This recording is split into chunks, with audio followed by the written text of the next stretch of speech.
জুলাই সনদের বাস্তবায়নটা সরকার করবে। আমরা ঐক্যমত্য কমিশন থেকে মূলত সরকারকে তাদের উপরেই সিদ্ধান্তটা দিয়েছে যে তারা সিদ্ধান্ত নিবে যে কি প্রক্রিয়ায় বাস্তবায়নটা করবে বা কখন করবে।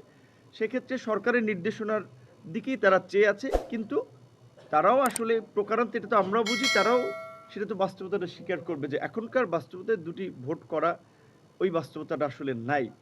সর্বোপরি আমরা যেটা নির্বাচন কমিশনের দীর্ঘদিন ধরেই বলে আসছিলাম যে নির্বাচন কমিশন বা নির্বাচনটা যেন কালো টাকা, পেশি শক্তি মুক্ত এবং একটা ভয় ভীতি মুক্ত একটা উৎসবমুখর পরিবেশে যেন নির্বাচনটা হয়, যেটা প্রধান উপদেষ্টাও ঘোষণা দিয়েছেন যে তিনি একটা ভালো নির্বাচন করতে চান।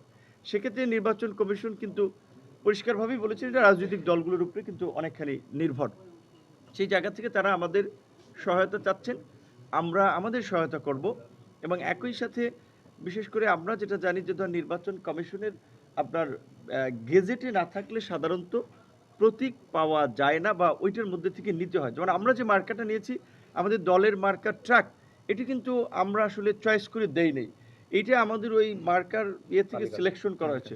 সুতরাং সেই ক্ষেত্রে আমাদের অন্যান্য রাজনৈতিক দলগুলোরও উচিত হবে না যে কোনো একটা নিজেদের স্বার্থ সংশ্লিষ্ট ইস্যু নিয়ে বা স্বার্থ নিয়ে আসলে নির্বাচন কমিশনকে বিতর্কিত করা। কারণ এই নির্বাচন কমিশন কিন্তু ফ্যাসিবাদের পতনের পরে বর্তমান অংশীজনদের সাথে আলাপ আলোচনা সাপেক্ষেই গঠন করা হয়েছে এবং তারা এখন পর্যন্ত ন্যাশনাল কিংবা লোকাল কোনো ইলেকশন হোল্ড করে নাই।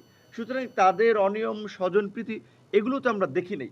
এখন আমরা যদি আগে নির্বাচন কমিশনকে বিতর্কিত করি তাহলে তো আসলে তারা একটা ভালো নির্বাচন করতে পারবে না। এবং আমরাও তাদেরকে এটা বলেছি যে যে কোনো সিদ্ধান্ত গ্রহণের ক্ষেত্রে বাংলাদেশের এই ঐতিহাসিক পরিবর্তনের সন্ধিক্ষণে দাঁড়িয়ে তারা যেন মেরুদণ্ড সোজা করে সিদ্ধান্ত নেন,